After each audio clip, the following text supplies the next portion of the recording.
السلام عليكم ورحمة الله وبركاته. إن الحمد لله نحمده ونستعينه ونستغفره ونعوذ بالله من شرور أنفسنا ومن سيئات أعمالنا. من يهده الله فلا مضل له ومن يضلله فلا هادي له. وأشهد أن لا إله إلا الله وحده لا شريك له وأشهد أن محمدا عبده ورسوله. أما بعد فإن أصدق الحديث كتاب الله وخير الهدي هدي محمد صلى الله عليه وسلم وشر الأمور محدثاتها وكل محدثة بدعة وكل بدعة ضلالة وكل ضلالة في النار. وبعد فقد قال الله تعالى في القرآن الكريم: أعوذ بالله من الشيطان الرجيم. إن الله اشترى من المؤمنين أنفسهم وأموالهم بأن لهم الجنة. وقال نبينا صلى الله عليه وسلم: وإذا سألتم الله الجنة فاسألوا الفردوس الأعلى. رواه البخاري. கண்ணியத்துக்குரிய அன்பார்ந்த இஸ்லாமிய சகோதரர்களே, அல்லாஹ்வும் அவருடைய தூதரும் விரும்பக்கூடிய தூய்மையான வடிவத்தில் ஜும்மாவின் கடமையை நிறைவேற்ற வேண்டும் என்கின்ற நல்ல நோக்கோடு நாமெல்லாம் அல்லாஹ்வுடைய பள்ளிவாயிலே வந்து அமர்ந்திருக்கிறோம். இந்த சிறந்த சந்தர்ப்பத்தில் அல்லாஹ்வும் அவருடைய தூதரும் எதையெல்லாம் எமது வாழ்க்கையில் எடுத்து பின்பற்றும்படி சொன்னார்களோ அவைகளை எமது வாழ்க்கையில் எடுத்து பின்பற்றும்படியும், எதிலிருந்தெல்லாம் எம்மை தவிர்ந்து ஒதுங்கி வாழ வேண்டும் என வலியுறுத்தினார்களோ அப்படியான மார்க்கத்தில் இல்லாத, மார்க்கத்துக்கு முரணான காரியங்களில் இருந்து தவிர்ந்து ஒதுங்கி வாழ வேண்டும் என வேண்டியவனாக இன்றைய ஹுத்பாவை ஆரம்பம் செய்கிறேன். கண்ணியத்துக்குரிய அன்பார்ந்த இஸ்லாமிய சகோதரர்களே, எமது இன்றைய இந்த உரையில் சுவனத்தை விரும்பும் மனிதன் என்கின்ற தலைப்பில் எமது உயரிய லட்சியமாக இருக்கக்கூடிய இந்த உலகத்தில் இறைவனால் படைக்கப்பட்ட ஒவ்வொரு மனிதனும் கட்டாயம் இந்த உலக வாழ்க்கையில் அவனுடைய உண்மையான உயரிய லட்சியமாக இருக்க வேண்டிய அந்த சுவன ஆசையை எமது வாழ்க்கையில் அடிக்கடி அந்த லட்சிய உணர்வோடு வாழ வேண்டும் என்கின்ற ஒரு உயரிய அடிப்படையில் எங்களை நாங்கள் பண்படுத்திக் கொள்வதற்காக இந்த தலைப்பில் குர்ஆனிலிருந்தும் ஹதீஸிலிருந்தும் சில செய்திகளை உங்களோடு பகிர்ந்து கொள்ளலாம் நினைக்கிறேன். ஏனென்றால் இந்த உலகத்தில் வாழக்கூடிய நாங்கள் எமக்கு மத்தியிலே பல லட்சியங்களை, பல நோக்கங்களை அடிப்படையாக வைத்து அதற்காக நாங்கள் முயற்சி செய்கிறோம், அதற்காக நாங்கள் பாடுபடுகிறோம், அதற்காக எமது நேர காலங்களை செலவழிக்கிறோம், எமது பொருளாதாரத்தை செலவழிக்கிறோம். இப்படி ஒவ்வொரு மனிதனுக்கும் ஏதோ அடிப்படையில் பல லட்சியங்களை, நோக்கங்களை கொண்டுதான் இந்த உலகத்திலே மனிதர்கள் வாழ்கிறார்கள். அந்த உலக நோக்கங்கள், உலக தேவைகள், உலக இலக்குகளை அடிப்படையாக வைத்து வாழ்கின்ற மனிதன் அல்லாஹ்வை நம்பி அல்லாஹ்வின் தூதர் ஸல்லல்லாஹு அலைஹி வஸல்லம் அவர்களுடைய வாழ்க்கையை தனது அடிச்சுவடாக எடுத்து நடக்கக்கூடிய ஒரு முஃமின், அவனுடைய உண்மையான லட்சியமாக, இலக்காக எது இருக்க வேண்டும்? உலக நோக்கங்களுக்காக, உலக தேவைகளுக்காக எமக்கு இருக்கக்கூடிய லட்சியங்களோடு உண்மையான லட்சியத்தை அடைவதற்கான அந்த முயற்சி ஒரு மனிதனுடைய வாழ்க்கையில் எந்த அளவு தூரம் இருக்க வேண்டும், எந்தெந்த சந்தர்ப்பங்களெல்லாம் அந்த லட்சியத்துக்காக அவன் பாடுபட வேண்டும், முயற்சிக்க வேண்டும் என்ற அந்த பகுதியை எமது உள்ளத்தில் ஈமானை பலப்படுத்திக் கொள்வதற்காகவும் எமக்கு மத்தியிலே ஞாபகமூட்டுகின்ற விதத்திலும் சில செய்திகளை உங்களோடு பகிர்ந்து கொள்வது பொருத்தமாக நினைக்கிறேன். ஏனென்றால் அல்லாஹ்வின் தூதர் ஸல்லல்லாஹு அலைஹி வஸல்லம் அவர்கள் சொன்னார்கள், நீங்கள் அல்லாஹ்விடத்திலே சொர்க்கத்தை கேட்டால் அதிலே நீங்கள் ஃபிர்தௌஸ் என்று சொல்லக்கூடிய சொர்க்கத்தை கேளுங்கள். ஏனென்று சொன்னால் அதுதான் சொர்க்கத்தில் மிக உயர்ந்தது. அதே மாதிரி சொர்க்கத்தில் நடுவில் உள்ளது. அந்த ஃபிர்தௌஸ் என்று சொல்கின்ற சொர்க்கத்தில் இருந்து தான் சொர்க்கத்தினுடைய ஆறுகள் பெருக்கெடுக்கிறது. அதனுடைய முகடு அல்லாஹ்வுடைய ரஹ்மானுடைய அர்ஷாக இருக்கிறது என்று அல்லாஹ்வின் தூதர் ஸல்லல்லாஹு அலைஹி வஸல்லம் சொல்கிறார்கள். அப்படி என்றால் சொர்க்கத்தை ஆசை வைக்கக்கூடிய மனிதன் அவன் அன்றாட வாழ்க்கையில் அல்லாஹ்விடம் சொர்க்கத்தை கேட்கக்கூடியவனாக இருக்க வேண்டும். அல்லாஹ்வின் தூதர் ஸல்லல்லாஹு அலைஹி வஸல்லம் அவர்கள் இந்த சொர்க்கத்தை அல்லாஹ்விடம் பிரார்த்திக்கக்கூடிய இந்த பழக்கத்தை நபி தோழர்களுக்கு அல்லாஹ்வின் தூதர் ஸல்லல்லாஹு அலைஹி வஸல்லம் அவர்கள் அடிக்கடி ஆர்வப்படுத்தியிருக்கிறார்கள். அப்படி என்றால் ஒரு முஃமினுடைய உயரிய லட்சியமாக உயர்ந்த ஆசையாக இருக்கக்கூடிய இந்த சூன பாக்கியங்களை நாங்கள் அடைந்து கொள்ள வேண்டுமாக இருந்தால் முதலாவது எங்களுடைய பிரார்த்தனை அதை ஒட்டியதாக இருக்க வேண்டும். நரகத்தை விட்டு பாதுகாப்பு தேடுவதோடு சொர்க்கத்தை அடிக்கடி அல்லாஹ்விடம் கேட்கக்கூடியவர்களாக நாங்கள் இருக்க வேண்டும். அதற்காக நான் என்ன செய்திருக்கிறேன் என்ற அந்த கேள்வி உணர்வு எமது உள்ளத்திலே அடிக்கடி எழுந்து கொண்டிருக்க வேண்டும். ஏனென்றால் அல்லாஹ் சொல்கிறான், இன்னல்லாஹ் இஷ்தரா மினல் முஃமினீன அன்ஃபுஸஹும் வ அம்வாலஹும், நிச்சயமாக அல்லாஹ் தஆலா மூமின்களிடம் இருந்து அவர்களது உயிர்களையும் அவருடைய உடைமைகளையும் அல்லாஹ் தஆலா வாங்கி விட்டான். அல்லாஹ் தஆலா வாங்கி அவர்களுக்கு சொர்க்கத்தை கொடுப்பதற்காக வேண்டி அவர்களுடைய உயிர்களையும் உடைமைகளையும் அல்லாஹ் ரப்பல் ஆலமீன் விலை கொடுத்து வாங்கி விட்டான் என்று அல்லாஹ் தஆலா சொல்கிறான். எமது உயிரும் உடைமையும் அல்லாஹ்வுக்காக கொடுக்கப்பட்டால் தான் சொர்க்கத்தை எங்களால் அடைந்து கொள்ள முடியும் என்பதை அல்லாஹ் ரப்பல் ஆலமீன் சொல்லித் தருகிறான். அப்படி என்றால் எமது உயிரை இந்த தீனுக்காக, இந்த லா இலாஹ இல்லல்லாஹ் முஹம்மது ரசூலுல்லாஹ் என்கின்ற கலிமாவை மேலோங்க செய்வதற்காக அர்ப்பணிப்பதற்கு நாங்கள் தயாரான நிலையில் இருக்க வேண்டும். எமது உடைமைகளை அல்லாஹ்வுடைய தீனுக்காக அல்லாஹ்வுக்காக செலவழிப்பதற்கு நாங்கள் தயாரான நிலையில் இருக்க வேண்டும். இது உயரிய அந்தஸ்து, சொர்க்கத்தை அடைந்து கொள்வதற்கான மிக உயர்ந்த இலக்கு. இதை நபித்தோழர்களுடைய வாழ்க்கையில் நாங்கள் படித்திருக்கிறோம், நபிமார்களது வாழ்க்கையில் நாங்கள் படித்திருக்கிறோம். இன்றும் பலஸ்தீன் மக்களுடைய வாழ்க்கையிலே நாங்கள் அதை கண்கூடாகவும் பார்க்கிறோம். அல்லாஹ்வுடைய தீனுக்காக, மார்க்கத்துக்காக தங்களுடைய உயிரை அர்ப்பணிப்பதற்கு கூட துணிஞ்சு இருக்கக்கூடிய அந்த ஒரு உயரிய லட்சியத்தை அடிப்படையாக வைத்து வாழ்வது, அது மாத்திரம் தானா? அந்த அல்லாஹ்வுடைய உயிரை கொடுப்பதற்கு, அல்லாஹ்வின் பாதையில் போராடுவதற்கான அந்த போர்க்களம் இல்லாத ஒரு சூழலில் வாழக்கூடிய நாங்கள், சிறுபான்மை நாட்டிலே வாழக்கூடிய நாங்கள், அந்த உயரிய லட்சியத்தை எப்படி நாங்கள் அடைந்து கொள்வது? எப்படி அந்த லட்சியத்தை அடைந்து சொர்க்கத்தை எங்களால் பெற்றுக்கொள்ள முடியும்? அதற்காக நாங்கள் என்ன செய்ய வேண்டும் என்பதையும் நாங்கள் சிந்திக்க கடமைப்பட்டிருக்கிறோம். அந்த நபித்தோழர்கள் அல்லாஹ்வுடைய தீனுக்காக உயிரை அர்ப்பணித்தார்கள், போராடினார்கள், கால நேரத்தை செலவழித்தார்கள் என்றெல்லாம் நாங்கள் நிறைய நபித்தோருடைய வரலாறுகளை படித்தோம், கேட்டிருக்கிறோம்.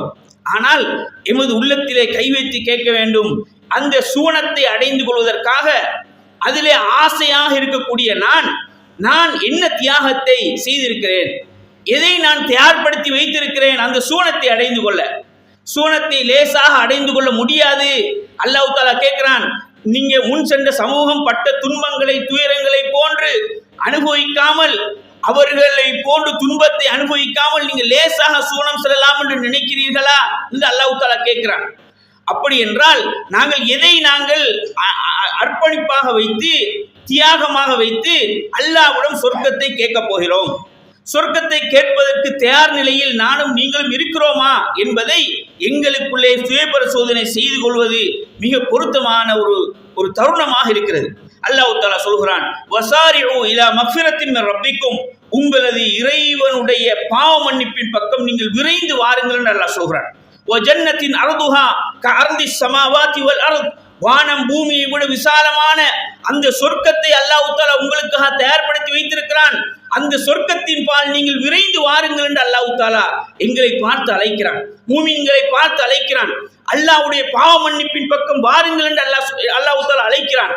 பாவங்களோடும் நன்மைகளோடும் ஒன்றரை கலந்து வாழக்கூடிய நாங்கள் எமது வாழ்க்கையில் பாவங்கள் அதிகரித்திருக்கிறதா அல்லது நன்மைகள் அதிகரித்திருக்கிறதா என்பதை நாங்கள் எங்களுக்குள்ளே ஒரு கணம் சுய பரிசோதனை செய்து சிந்தித்து பார்த்தால் பாவம் எங்களை மிகைத்து செல்கின்ற ஒரு சூழலில் நாங்கள் வாழ்கிறோம். பாவங்களை எங்களால் கட்டுப்படுத்த முடியாத ஒரு சூழலில் நாங்கள் வாழ்கிறோம். அப்படி என்றால் நாங்கள் பாவ மன்னிப்பின் பக்கம் விரைந்து கொண்டு செல்கிறோமா அல்லது பாவமான மார்க்கம் தடுத்தவைகளின் பக்கம் நாங்கள் விரைந்து செல்கிறோமா என்பதை நாங்களே எங்களுக்குள்ளே விசாரிக்க வேண்டிய கடமை இருக்கிறது. அது மாத்திரமல்ல, நபி தோழர்கள் எப்படி அல்லாஹ்வுடைய ஜிஹாத் களங்களில், போர்க்களங்களில் சுவனத்துடைய இலக்கை நோக்கி எப்படி முயற்சி செய்தார்களோ, முன்னேறி சென்றார்களோ, அதில் மாத்திரம் அவர்களுடைய வரலாற்றின் முன்மாதிரி எமக்கு அதில் மாத்திரம் சுவனத்தை அடைவதற்கான முன்மாதிரியாக அவர்களிடம் நாங்கள் படிக்கவில்லை. அதையும் தாண்டி அமல் இபாதத்துகளிலும் அவர்கள் மும்முரம் காட்டியிருக்கிறார்கள். அதன் மூலமாகவும் அந்த உயரிய இலக்கை அடைய முடியும் என்பதற்கு அவர்களுடைய வாழ்க்கையிலே நிறைய சான்றுகள் எங்களுக்கு இருக்கிறது. அதற்கு அல்லாஹ்வின் தூதர் ஸல்லல்லாஹு அலைஹி வஸல்லம் அவர்கள் ஒரு காலை பொழுதிலே நபி தோழர்களை நோக்கி வருகிறார்கள். வந்து கேட்கிறார்கள், மன் அஸ்பஹ மின்குமுல் யௌம சாயிமன், இன்றைய நாள் உங்களிலே நோன்பு பிடித்திருக்கக்கூடிய நோம்பாளி யார் என்று கேட்கிறார்கள். கால் அபூபக்கர் சித்திக் ரலியல்லாஹு சொல்கிறார்கள், நான் யா ரசூலல்லாஹ் என்கிறார்கள். அதற்கு பின்னால் அல்லாஹ்வின் தூதர் கேட்கிறார்கள், ஃபமன் தபிய மின்குமுல் யௌம ஜனாஸத்தன், இன்றைய நாள் ஒரு ஜனாசாவை பின்தொடர்ந்தவர் யாராவது உங்களில் இருக்கிறீர்களா என்று கேட்கிறார்கள். கால் அபூபக்கர் சித்திக் ரலியல்லாஹு சொல்கிறார்கள், நான் யா ரசூலல்லாஹ் என்கிறார்கள். தொடர்ந்து கேட்கிறார்கள், ஃபமன் அத்அமல் யௌம மின்கும் மிஸ்கீனன், இன்றைய நாள் ஒரு ஏழைக்கு பசித்து வரக்கூடிய ஒரு மிஸ்கீனுக்கு உணவளித்தவர்கள் உங்களில் யாராவது இருக்கிறீர்களா என்று கேட்கிறார்கள். கால் அபூபக்கர் சித்திக் ரலியல்லாஹு சொல்கிறார்கள், நான் யா ரசூலல்லாஹ் என்கிறார்கள். அதற்கு அல்லாஹ்வின் தூதர் ஸல்லல்லாஹு அலைஹி வஸல்லம் சொன்னார்கள், மஜ்தமஅன ஃபிம்ரிஇன் இல்லா தஹலல் ஜன்னah, ஒரு மனிதனுடைய வாழ்க்கையில் இந்த அம்சங்கள் ஒரு சேர கலந்து இருக்குமாக இருந்தால் அவன் சுவனம் நுழையாமல் இருக்க மாட்டான் என்று அல்லாஹ்வின் தூதர் ஸல்லல்லாஹு அலைஹி வஸல்லம் சொல்கிறார். அப்படி என்றால் அபூபக்கர் சித்திக் ரலியல்லாஹு அவர்கள் வெறுமனே போர்க்களத்தில் அல்லாஹ்வுடைய பாதையில் உயிரை அர்ப்பணிப்பதில் மாத்திரம் அவர்கள் இலக்கை நோக்கி அந்த பணியில இருக்கவில்லை. வணக்க வழிபாடுகளின் ஊடாகவும் பண்பாடுகளின் ஊடாகவும் பிற மனிதனுக்கு உதவி செய்வதன் ஊடாகவும் அந்த சுவனத்தை அடைந்து கொள்ளலாமா என்ற முயற்சியில் அவர்கள் இருந்திருக்கிறார்கள். எனவே தான் இந்த அமல்களின் ஊடாக அவர்கள் போட்டி போட்டு இருப்பதனால் அல்லாஹ்வின் தூதர் கேட்கக்கூடிய எல்லா கேள்விக்கும் அபூபக்கர் என்று சொன்னார்கள் என்றால் நாங்கள் எங்களை சிந்திக்க கடமைப்பட்டு இருக்கிறோம். இப்படியான இந்த அமல்களில், இந்த நல்ல பண்புகளில், இந்த நல்ல முயற்சியில் நாங்கள் சொர்க்கத்தை அடைந்து கொள்வதற்கு எந்த அளவு தூரம் போட்டி போடுகிறோம் என்பதை நானும் நீங்களும் எமக்குள்ளே கேள்வி கேட்க கடமைப்பட்டிருக்கிறோம். அதே மாதிரி அல்லாஹ்வின் தூதர் ஸல்லல்லாஹு அலைஹி வஸல்லம் அவர்களுக்கு சொர்க்கத்துக்கு அல்லாஹ்வின் தூதர் அவர்களை அல்லாஹ் தஆலா மிஅராஜ் பயணத்தின் போது அழைத்து செல்கிறார். அந்த மிஅராஜ் பயணத்திலே அல்லாஹ்வின் தூதருக்கு சொர்க்கம் காட்டப்படுகிறது. சொர்க்கத்துக்குள்ளே அவர்கள் நுழைகிறார்கள். சொர்க்கத்துக்குள் நுழைவதற்கு முன்னாலேயே ஒரு மனிதனுடைய காலடி சத்தத்தை அல்லாஹ்வின் தூதர் ஸல்லல்லாஹு அலைஹி வஸல்லம் அவர்கள் செவியேற்கிறார்கள். செவியேற்றால் இந்த காலடி சத்தம் யாருடைய காலடி சத்தம்? கேட்ட காலடி சத்தமாக இருக்கிறதே என்று அல்லாஹ்வின் தூதர் பார்த்துவிட்டு, இது பிலாலுடைய காலடி சத்தம் தானே என்று அல்லாஹ்வின் தூதர் ஸல்லல்லாஹு அலைஹி வஸல்லம் அவர்கள் அதிலே உணர்ந்து கொள்கிறார்கள். உணர்ந்து கொண்டு விட்டு இந்த உலகத்துக்கு அல்லாஹ்வின் தூதர் அந்த மிராஜுடைய பயணம் முடிந்து வந்ததன் பின்னால் பிலால் ரலியல்லாஹு அன்ஹு அவர்களை பார்த்து கேட்கிறார்கள், பிலாலே பிம சபக்தனி இலல் ஜன்னah, என்னை விட உங்களை சுவனத்துக்கு முந்தி செல்ல வைத்தது எது என்று கேட்கிறார்கள். நான் சுவனத்துக்கு அல்லாஹ் எங்கள் மலக்கு அழைத்து செல்வதற்கு முன்னாலே உங்களுடைய காடி சத்தத்தை அல்லாஹ் தஆலா கேட்க வைத்திருக்கிறானே, இதுக்கு இது என்ன காரணம் என்று கேட்ட நேரம் பிலால் ரலியல்லாஹு அன்ஹு அவர்கள் மிக அமைதியாக சொன்னார்கள், அல்லாஹ்வின் தூதரே, எனக்கு தெரியாது, நான் பெரிய எந்த ஒரு அமலும் செய்யவில்லை, உது செய்தால் அதற்காக 2 ரக்காத் சுன்னத்து தொழுவேன் என்றார். பிலால் ரலியல்லாஹு அன்ஹு அவர்கள் இந்த தீனுக்காக செய்த தியாகங்களை நாங்கள் படித்திருக்கிறோம். இந்த தீனுக்காக அவர் பட்ட துன்பங்களையும் துயரங்களையும் நாங்கள் படித்திருக்கிறோம். அல்லாஹ் ரப்புல் ஆலமீன் அந்த பிலால் ரலியல்லாஹு அன்ஹு அவர்களை சொர்க்கத்துக்கு தகுதியான ஒரு மனிதனாக தெரிவு செய்திருக்கிறான் என்ற இருந்தால் இது அவருடைய இந்த உலக வாழ்க்கையில் அவருடைய லட்சியத்தை அடைவதற்காக அவர் செய்த முயற்சிகளின் ஒரு பகுதி அல்லாஹ் தஆலா எங்களுக்கு படிப்பினையாக எடுத்து காட்டுகிறார். எனவே கண்ணியத்துக்குரிய அன்பான இஸ்லாமிய சகோதரர்களே, இந்த அடிப்படையில் ஒவ்வொரு நபி தோழர்களுடைய வாழ்க்கையும் நாங்கள் படித்து பார்த்தால் அவர்கள் அந்த சுவனத்தை லட்சியமாக அடைந்து கொள்வதற்கு எதையெல்லாம் அல்லாஹ்வின் தூதர் ஆர்வம் காட்டினார்களோ அதிலெல்லாம் அவர்கள் போட்டி போட்டிருக்கிறார். உஸ்மான் ரலியல்லாஹு அன்ஹு அவர்களை பற்றி எங்களுக்கு தெரியும். உஸ்மான் ரலியல்லாஹு அன்ஹுடைய ஆட்சி காலத்தினுடைய கடைசி கால பகுதியில் அவர் வீட்டிலே சிறை வைக்கப்படுகிறார். வீட்டிலே சிறை வைக்கப்பட்ட பின்னால் ஹவாரிஜிகள் அந்த உஸ்மான் ரலியல்லாஹு அன்ஹு அவர்களை கொல்வதற்கு முயற்சி செய்கின்ற பொழுது உஸ்மான் ரலியல்லாஹு அன்ஹு அவர்கள் அந்த வந்த ஹவாரிஜிகளை பார்த்து கேட்கிறார்கள், உங்களுக்கு அல்லாஹ்வின் தூதர் ஸல்லல்லாஹு அலைஹி வஸல்லம் அவர்களை பற்றி தெரியும் தானே? அவரை அல்லாஹ்வின் தூதர் என்று ஏற்றுக்கொள்றீங்க தானே? அந்த அல்லாஹ்வின் தூதர் ஸல்லல்லாஹு அலைஹி வஸல்லம் ஒரு நாள் சொன்னார்கள், மன் ஹஃபர ரூமத ஃபலஹுல் ஜன்னah, யார் இந்த ரூமான்னு சொல்லக்கூடிய கிணத்தை தோண்டுகிறாரோ, ஏழைகளுக்காக நீர் அருந்துவதற்காக அதுக்கு அதை தோண்டுவதற்கு செலவழிக்கிறாரோ அவருக்கு சொர்க்கம் என்று அல்லாஹ்வின் தூதர் சொன்னார்களே, அதை நான் தோண்டினேனே, இது உங்களுக்கு தெரியாதா என்று உஸ்மான் ரலியல்லாஹு அன்ஹு அவர்கள் செய்த அந்த பணியை ஞாபகப்படுத்துவார்கள். அப்படி என்றால் அல்லாஹ்வின் தூதர் ஸல்லல்லாஹு அலைஹி வஸல்லம் அவர்கள் இந்த கிணற தோண்டினா உங்களுக்கு சொர்க்கம் கிடைக்கும்னு சொன்ன உடனேயே முன்னுக்கு போனது உஸ்மான் ரலியல்லாஹு அன்ஹு. ஏன்னா அவனோட டாக்கெட் உலகமா இருக்கல, அவனோட டாக்கெட் லட்சியம் சொர்க்கம். அல்லாஹ்வின் தூதர் ஒரு கிணத்தை தோண்ட வச்சு இந்த கிணத்துக்காக சொர்க்கம் கிடைக்கும் என்று சொன்னால் முந்தினார்கள் நபித்தோழர்கள். எனவே அதை ஞாபகப்படுத்துகிறார்கள். இறுதி கட்டத்தில் உஸ்மான் ரலியல்லாஹு அன்ஹு அதை தொடர்ந்து சொன்னார்கள், மன் ஜஹஸ ஜெய்ஸல் உஸ்ரா, கஷ்டமான நேரத்தில் வறுமையான நேரத்தில் ஒரு படையை தயார்படுத்துகிற நேரம் சொன்னார்கள், இந்த கஷ்டமான இந்த படையை யார் உங்களை தயார்படுத்துறதுக்காக உதவி செய்வார்களோ ஃபலஹுல் ஜன்னah, அவருக்கு சொர்க்கம் உண்டு என்று சொன்னார்கள். ஃபஜஹஸ்துஹு, அந்த நேரம் நான் தான் அதை தயார்படுத்தினேன், அது உங்களுக்கு தெரியாதா அப்படி என்று அந்த ஹவாரிகளை பார்த்து ஹலீஃபா கேட்பார்கள். உஸ்மான் ரலியல்லாஹு அன்ஹு ஞாபகப்படுத்துவார்கள். எனவே இந்த செய்தியிலிருந்து நாங்கள் பெறக்கூடிய படிப்பினை என்னன்னு கேட்டால், உஸ்மான் ரலியல்லாஹு அன்ஹு அவர்கள் சுவனத்துக்காக அல்லாஹ்வின் தூதர் சொர்க்கம் கிடைக்கும் என்று சொன்ன ஒரே வார்த்தைக்காக இப்படியான நல்ல பணிகளை செய்திருக்கிறார்கள்.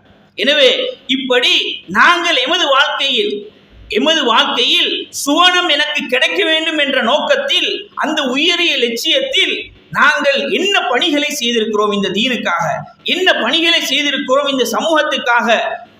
எமது நோக்கம், எமது இலட்சியம் சொர்க்கத்தை அடைந்து கொள்ள வேண்டும் என்ற ஒரு நிலையில் இருந்தால், அதே போல அல்லாஹ்வின் தூதர் ஸல்லல்லாஹு அலைஹி வஸல்லம் காலத்தில் ஒரு மனிதர் சிறை பிடிக்கப்படுகிறார். காஃபிர் சிறை பிடிக்கப்பட்டு அவர் அந்த முஸ்லிம்களுடைய அந்த பள்ளி வாயிலே சிறை பிடிக்கப்பட்டு வைக்கப்பட்டிருக்கிறார். அவர் அல்லாஹ்வின் தூதருடைய அந்த அழகிய பண்புகளையும் முன்மாதிரிகளையும் நபித்தோருடைய குணங்களையும் பார்த்து இஸ்லாத்தை ஏற்றுக்கொள்ள விரும்புகிறார். ஆனால் அவர் ஒரு வீரமான ஒரு மனிதர். அவர் கேட்கிறார் இறை தூதரை பார்த்து, அல்லாஹ்வின் தூதரே, நான் அல்லாஹ்வின் பாதையிலே போராட வேண்டும், யுத்த களத்திலே ஈடுபட வேண்டும், யுத்த களத்தில் நான் ஈடுபட்டு விட்டு வந்து இஸ்லாத்தை ஏற்றுக்கொள்ளவா, அல்லது இப்பொழுதே நான் இஸ்லாத்தை ஏற்றுக்கொள்ளவா? என்றால் யுத்தம் நடக்க போற நேரம், அது அவசரமாக நான் யுத்தத்துக்கு போக வேண்டும். ஒரு வீரர். அல்லாஹ்வின் தூதர் சொன்னார்கள், அஸ்லிம் சும்ம காத்தில், இஸ்லாத்தை ஏற்றுக்கொண்டு அதுக்கு பின்னால் நீ யுத்த களத்துக்கு போங்கன்னு சொன்னார்கள். அதுக்கு பின்னால் அவர் என்ன செஞ்சார்? இஸ்லாத்தை ஏற்றுக்கொண்டார். யுத்த களத்திலும் அவர் கலந்து கொண்டார். ஃபகுத்தில, அவர் கொல்லப்பட்டார். அல்லாஹ்வின் தூதர் ஸல்லல்லாஹு அலைஹி வஸல்லம் சொன்னார்கள், அமில கலீலன் வ உஜிர கஸீரன், கொஞ்சமாக அமல் செய்தார், அவர் அதிகமான கூலிகளை பெற்றுக்கொண்டார். இந்த உலகத்தில் அல்லாஹ்வுக்காக ஒரு சுஜூது கூட அவர் செய்தவராக இருக்கவில்லை. ஒரு சஜதா செய்யக்கூடிய பாக்கியம் கூட அவருக்கு கிடைக்கல. ஆனால் சுவனத்தினுடைய உயர்ந்த அந்தஸ்தை பெற்றுக்கொள்வதற்கு அவர் தகுதியானார்.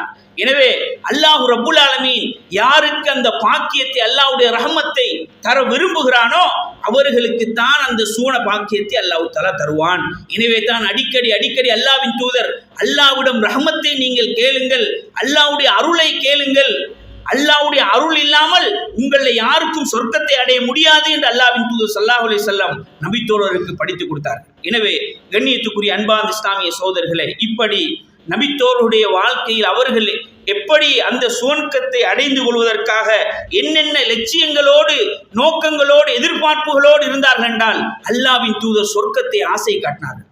குர்ஆனில் நீங்கள் ஓதக்கூடிய ஒவ்வொரு சூறாக்கள் இடையிலையும் அல்லாஹ் தஆலா சுவனத்தினுடைய இன்பங்களை சொல்லிக் கொண்டே இருப்பார். சுவனத்தில் நீர் அருவிகளோடும், சுவனத்தில் தேனாறுகள், பாலாறுகள், மது ஆறுகளாக ஓடும், சுவனத்து அந்த ஊர்லின் பெண்களுடைய பற்றியெல்லாம் அல்லாஹ் தஆலா வர்ணிப்பதற்கான நோக்கம், முதலாவது மனுஷனுக்கு ஆசை வரணும்.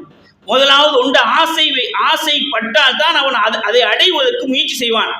ஆசையே இல்லாம அதை பத்தி படிக்காம தேடாம இருந்தால் சொர்க்கம் என்றது பெரும் பேராக மாறிடும். சொர்க்கம், எல்லாரும் சொர்க்கம் போறாங்க, நானும் சொர்க்கம் போறேன் ஆகிறோம். இல்ல, நபி தோழர்கள் அந்த சொர்க்கத்தை அனுபவிக்க நினைத்தார்கள். சொர்க்கத்தை அனுபவிப்பதற்காக இந்த உலகத்தை அற்பமாக கருதினார்கள். கையில ஒரு பேரிச்சம்பழத்தை வைத்து சாப்பிட்டு கொண்டிருக்கிறார். யுத்தத்துக்கான அழைப்பு வருகிறது. இந்த யுத்தத்தில் கலந்து கொண்டால் சொர்க்கம் என்கின்ற செய்தி அவருக்கு கேள்விப்படுகிறது. தூக்கி வீசிட்டு போறார். ஏன்னு கேட்டா, முதல் இரவு மனைவியோடு முதல் இரவிலே ஈடுபட்ட அந்த நபித்தோழர் விடிய காலை பொழுதை அடைகிறார். யுத்தத்துக்கான அழைப்பு வருகிறது. மனைவியை விட்டுவிட்டு, அந்த புது பெண்ணை விட்டுவிட்டு யுத்த களத்துக்கே போறார்கள். காரணம், அந்த சூனத்துடைய இன்பம், சூனத்துடைய ஆசை. அந்த இன்பமும் ஆசையும் யாருடைய உள்ளத்தில் வருமோ அவர்களுக்கு இரவிலே எழும்பி தொழுகிறதுக்கு தூக்கம் தடையாக இருக்காது.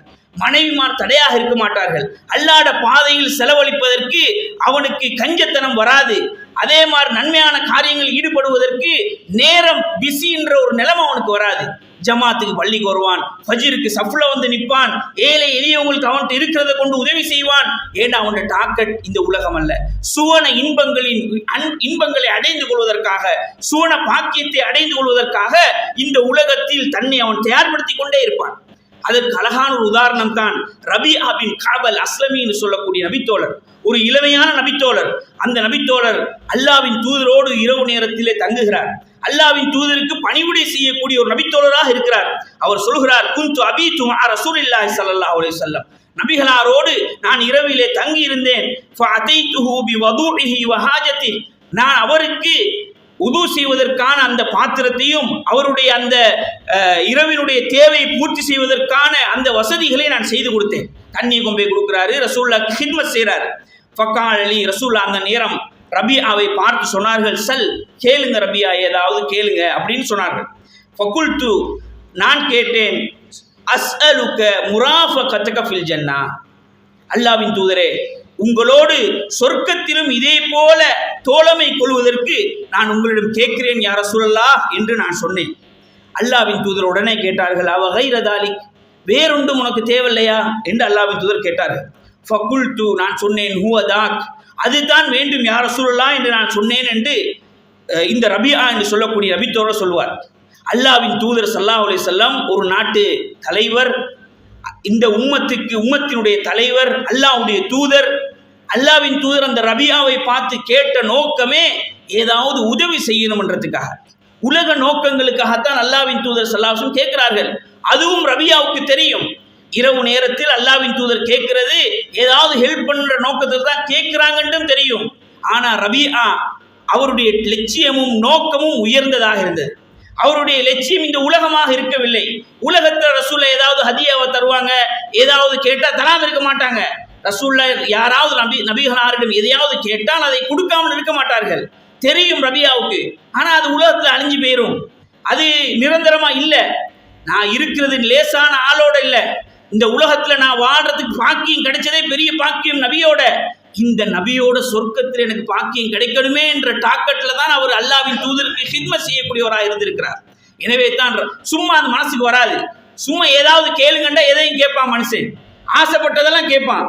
யாருடைய உள்ளத்தில் லட்சியமாக சொர்க்கம் இருக்குமோ, யாருடைய லட்சியத்தில் உண்மையிலேயே நபியோடு அன்பு இருக்குமோ, அவனுடைய உள்ளத்தில் தான் அந்த வார்த்தை வரும். கேட்க அஸ்அலுக முராஃபகதக ஃபில் ஜன்னா, அல்லாஹ்வின் தூதரே, உலகத்தில் முராஃபகா ரஃபீக்னு சொன்னா பிரயாண தோழர், நெருங்கின நண்பர் என்ற அர்த்தம். அஸ்அலுக முராஃபகதக ஃபில் ஜன்னா, சொர்க்கத்திலேயும் உங்களோடு இந்த மாதிரி நெருக்கமாக உங்களுக்கு பக்கத்தில் இருக்கிறதுக்கு அல்லாஹ்வின் தூதரே, எனக்கு நீங்க ஒரு பாக்கியத்தை அல்லாஹ்விடத்துல பெற்றுத்தாருங்களே என்று கேட்கிறார். இந்த வார்த்தை வருவதற்கு ரபிஆவுடைய உள்ளத்தில் இருந்த அந்த ஈமானும் அவருடைய அந்த ஆசையும் இதற்கு காரணமாக இருக்கிறது. உடனே அல்லாஹ்வின் தூதர் ஸல்லல்லாஹு அலைஹி வஸல்லம் ரபிஆவை பார்த்து சொல்கிறார்கள், திருப்பி சொன்னார்கள், வேற என்ன சரி கேளுங்களே. பார்க்குறாங்க அல்லாஹ்வின் தூதர், இவர் வேற ஏதாவது கேட்டா உதவி செய்யணும்னு நினைக்கிறாங்க. அவர் சொல்றார், வேற ஒன்றும் எனக்கு வேணாம், இதுதான் எனக்கு வேண்டும் என்று கேட்கிறார். அதற்கு பின்னால் நபி அல்லாஹ் சொன்னார்கள், அப்படியாக இருந்தால் ஃபஇன்னி அலா நஃப்ஸிக பிகத்ரஸி சுஜூத், எனக்கு நீ உதவி செய், அதன் மூலம் நான் உனக்கு இந்த பாக்கியத்தை பெற்றுத்தர முயற்சி செய்கிறேன் என்ற கருத்தில் சொல்றார்கள். அதிகமாக சுஜூதில் ஈடுபடு, அந்த சுஜூத் உன்னை சொர்க்கத்தில் என்னோட பக்கத்தில் வந்து இருக்கிறதுக்கு காரணமாக அமையும் என்று அல்லாஹ்வின் தூதர் சொன்னார்கள். இது முஸ்லிம் என்ற ஹதீஸ் கிரந்தத்தில் பதிவு செய்யப்படுது. எனவே இந்த நபித்தோழருடைய லட்சியம் எப்படியாக இருந்தது, எப்படி போர்க்களத்தில் போராடுவதும் உயிரை கொடுப்பதும் இப்படியான தியாகங்கள் நான் கேட்டுக்கிறோம், அதுக்கு நாங்கள் ஆசை வைக்கிறோம். ஆனால் இந்த இப்படியான நன்மைகளின் ஊடாக எப்படி நபித்தோழர்கள் இபாதத்துகளில் வணக்க வழிபாடுகளில் இஹ்லாஸோடு ஈடுபடுவதன் ஊடாகவும் சொர்க்கத்தை அடைந்து கொள்வதற்கு முயற்சி செய்திருக்கிறார்கள். எனவே அதே மாதிரி அல்லாஹ்வின் தூதர் ஸல்லல்லாஹு அலைஹி வஸல்லம் காலத்தில் ஒரு பெண்மணி, அந்த பெண்மணி பிற்காலத்திலே தாபீன்களுடைய காலத்திலும் அந்த பெண்மணி வாழ்கிறார்.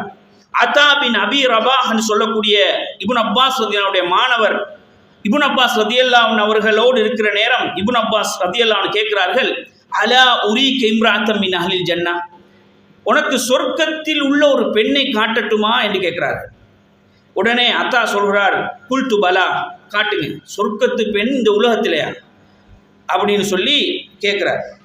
அப்போ இப்னு அப்பாஸ் சொல்கிறாரு, ஒரு பெண்மணி நடந்து போகிறாங்க, ஹாதிஹில் மர்அத்து சௌதா, இந்த கருத்த ஒரு பெண்மணி நடந்து போகிறாளே இவள் தான் அந்த சொர்க்கத்து பெண்மணி என்று சொன்னார். சொல்லிவிட்டு நடந்த சம்பவத்தை சொல்கிறார்கள். அந்த பெண்மணி நபிகள் நாயகம் ஸல்லல்லாஹு அலைஹி வஸல்லம் அவர்களிடம் வந்தார்கள். வந்து சொன்னார்கள், அல்லாஹ்வின் தூதரே, எனக்கு வலிப்பு நோய் ஏற்படும், ஃபிட் நோய் ஏற்படும். அந்த ஃபிட் நோய் வந்தால் எனக்கு அதை தாங்கிக் கொள்ள முடியாது. அதிலிருந்து நான் நிவாரணம் அடைவதற்காக எனக்காக துஆ செய்யுங்கள் யா ரசூலல்லாஹ் என்று கேட்டார்கள். அதற்கு அல்லாஹ்வின் தூதர் ஸல்லல்லாஹு அலைஹி வஸல்லம் சொன்னார்கள், அந்த பெண்ணை பார்த்து, உனக்காக நான் துஆ செய்கிறேன், ஆனால் ஒரு நிபந்தனை, நீ இந்த நோயோடு பொறுத்து கொண்டால் அல்லாஹ் உனக்கு சொர்க்கத்தை தருவான். நான் உனக்காக துஆ செய்தால் அல்லாஹ் அந்த நோயையும் குணப்படுத்துவான். நீ எதை எதிர்பார்க்கிறாய்? இன் ஷிஅதி சபர்தி வலக்கில் ஜன்னா, நீ பொறுத்து கொண்டால் உனக்கு சொர்க்கம். அந்த பெண்மணி சொன்னார், சொர்க்கம் கிடைக்குமாக இருந்தால் நான் பொறுத்து கொள்கிறேன். சொர்க்கம் கிடைக்கும், மறுமையில் அல்லாஹ் தஆலா இதற்காக என்னை விசாரிக்க மாட்டான் என்ற ஒரு நிலை இருக்குமாக இருந்தால் நான் பொறுத்து கொள்கிறேன் என்று அந்த பெண்மணி சொன்னால், அந்த பெண்மணி தான் இந்த பெண்மணி என்று இப்னு அப்பாஸ் ரலியல்லாஹு அன்ஹு அவர்கள் சொர்க்கத்து அல்லாஹ்வின் தூதர் வாக்களித்த அந்த சொர்க்கத்து பெண்மணியை காட்டினார். நோயோடு பொறுத்து கொண்டாங்க. அவங்க, யார ரசூலல்லாஹ், சொர்க்கம் மௌத்து வரை காட்டி எனக்கு தாங்கல யார ரசூலல்லாஹ், எனக்கு ஆரோக்கியம் தான் வேண்டும் என்று கேட்டால் அல்லாஹ்வின் தூதர் கேட்பார்கள். அல்லாஹ்வின் தூதர் கேட்டால் அல்லாஹ் தஆலா கொடுப்பான். ஆனாலும் அந்த பெண்மணி கேட்டது எது என்றால் சொர்க்கத்தை கேட்டார்கள். நோயோடே நான் வாழ்றேன், ஆனால் ஒரு நிபந்தனை யார ரசூலல்லாஹ், நான் அந்த ஃபிட் வருத்தம் வார நேரம் ஏண்ட ஆடை விலகும், ஏண்ட ஔரத்துகள் வெளிப்படும்.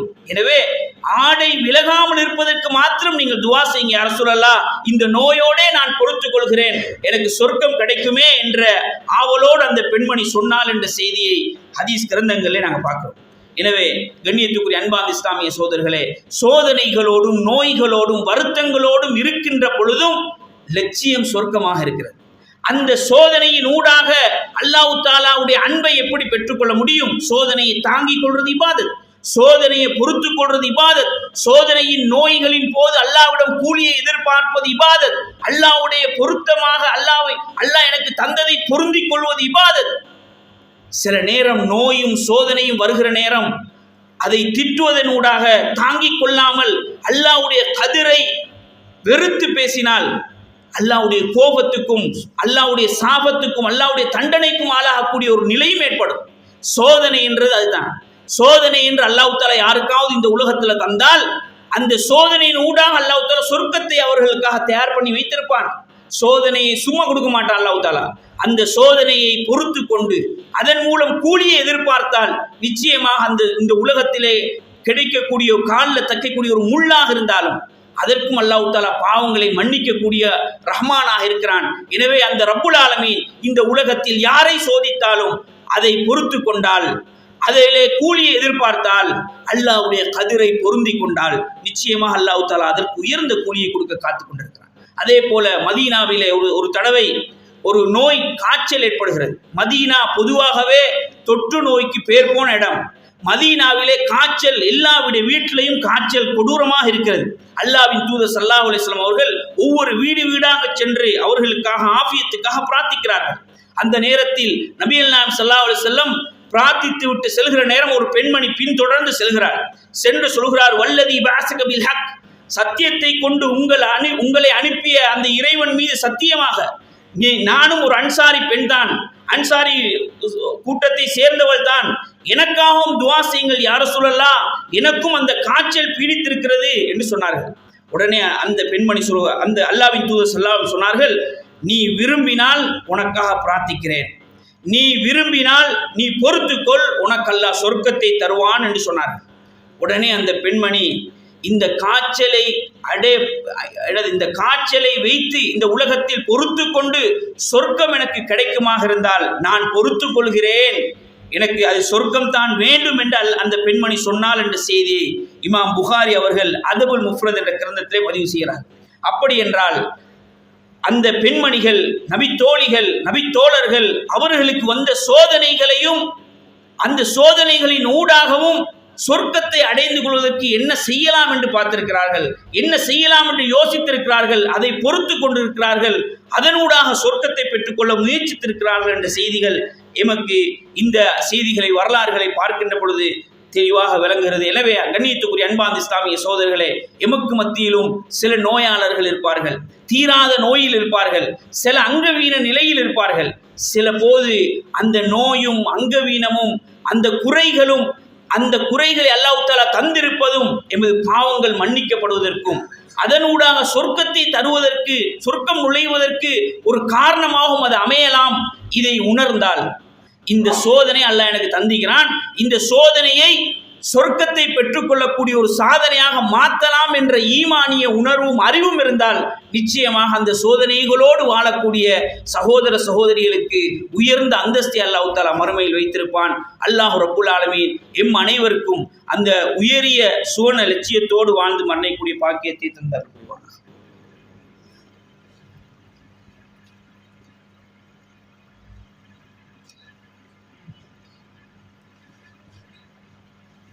இன்னல் ஹம்தலில்லாஹ் நஹ்மதுஹு வ நஸ்தஈனுஹு வ நஸ்தக்ஃபிருஹு வ நஊது பில்லாஹி மின் ஷுரூரி அன்ஃபுஸினா வ மின் ஸய்யிஆத்தி அமாலினா மை யஹ்திஹில்லாஹு ஃபலா முதில்ல லஹு வ மை யுத்லில்ஹு ஃபலா ஹாதிய லஹு வ அஷ்ஹது அன் லா இலாஹ இல்லல்லாஹு வஹ்தஹு லா ஷரீக லஹு வ அஷ்ஹது அன்ன முஹம்மதன் அப்துஹு வ ரசூலுஹு அம்மா பஅத் ஃபஇன் அஸ்தகல் ஹதீஸி கிதாபுல்லாஹ் வ கைரல் ஹதி ஹதி முஹம்மதின் ஸல்லல்லாஹு அலைஹி வஸல்லம் வஷர்ரல் உமூரி முஹ்தஸாத்துஹா வகுல்ல முஹ்தஸத்தின் பித்ஆ வகுல்ல பித்அத்தின் தலாலா வகுல்ல தலாலத்தின் ஃபின்னார் வபஅத். கண்ணியத்துக்குரிய அன்பார்ந்த இஸ்லாமிய சகோதரர்களே, எமது இந்த இரண்டாவது உரையில் அல்லாஹ்வின் தூதர் ஸல்லல்லாஹு அலைஹி வஸல்லம் அவர்களோடு வாழ்ந்த அந்த சமூகத்துக்கு சுவனத்தினுடைய அந்த உண்மையான இலட்சியத்தையும் இலக்கையும் அடைந்து கொள்வதற்கு அல்லாஹ்வின் தூதர் அவர்கள் வழி நடத்திய,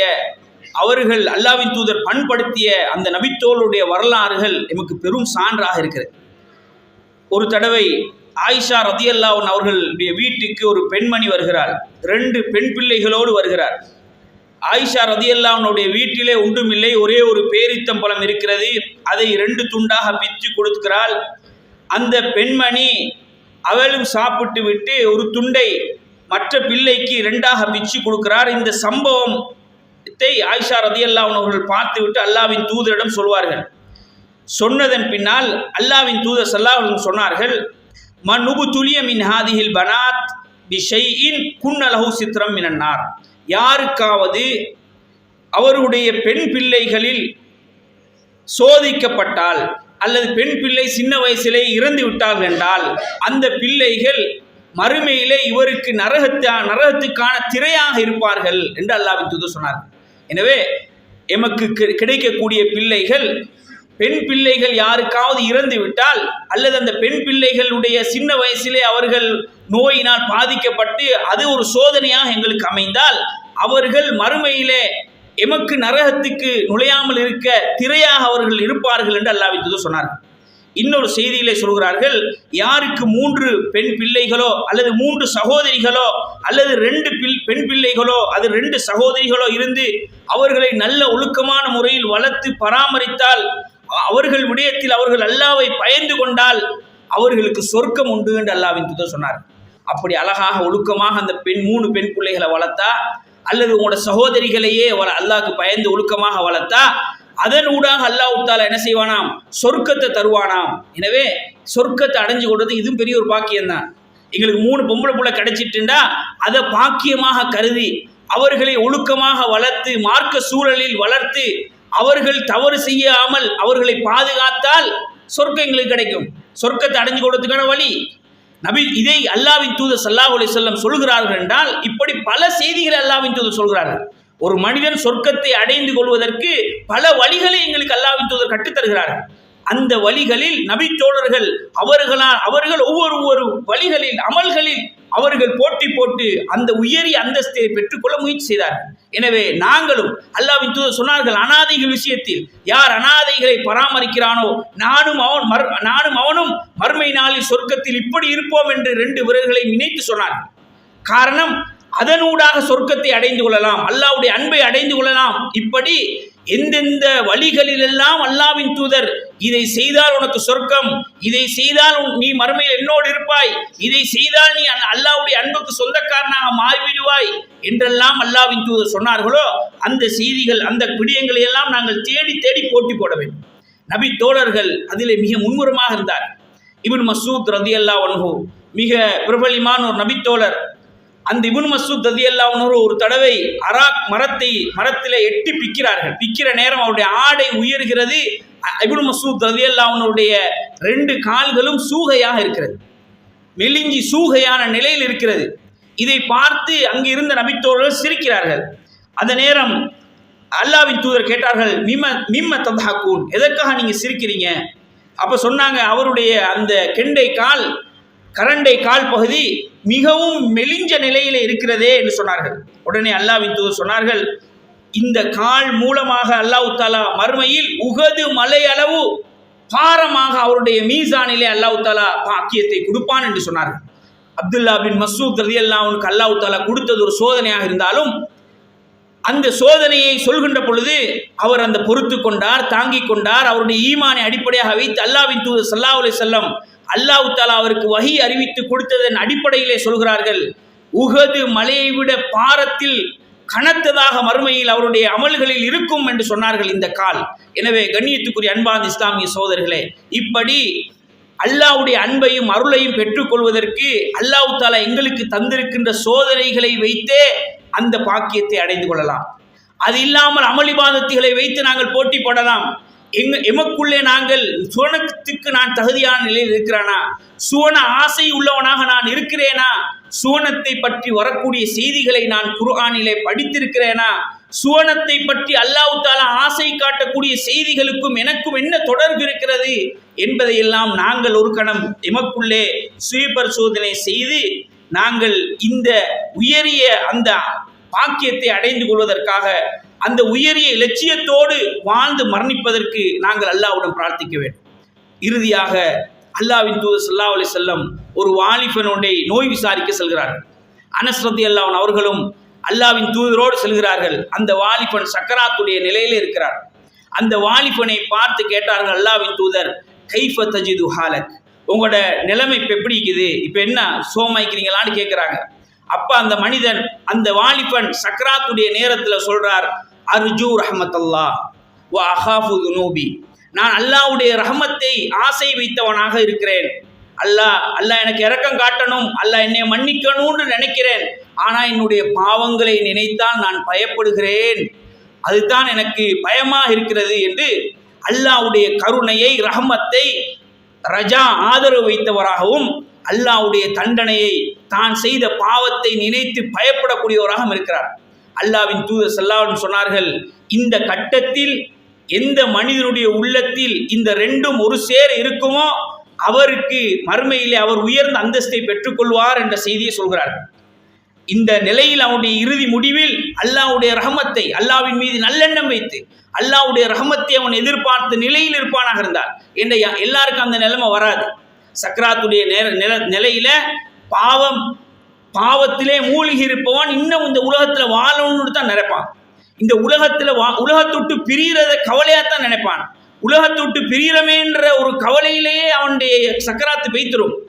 யாருடைய உள்ளத்தில் ஈமான் இருக்குமோ, யாருடைய உள்ளத்தில் அல்லாஹ்வின் மீது நல்லெண்ணம் இருக்குமோ அவன் தான் தன்னுடைய பாவத்தை பயந்து அல்லாஹ்வினுடைய கருணை ஆதரவு வைத்தவனாக இருப்பான் என்ற அந்த நபித்தோளுடைய செய்தியினூடாக நாங்கள் இதை படிப்பினையாக வைத்து எமது வாழ்க்கையிலும் அல்லாஹ்விடம் அடிக்கடி பாவ மன்னிப்பு தேடக்கூடியவர்களாகவும் அல்லாஹ்வுடைய கருணையை, ரஹமத்தை ஆதரவு வைத்தவர்களாகவும் சுவனத்தை அடைந்து கொள்வதற்கான வழிகளில், அமல் இபாதத்துக்களில் எமது கால நேரங்களை செலவழிப்பதற்கு அல்லாஹ் தஆலா அனைவருக்கும் தௌஃபீக் செய்வானாக.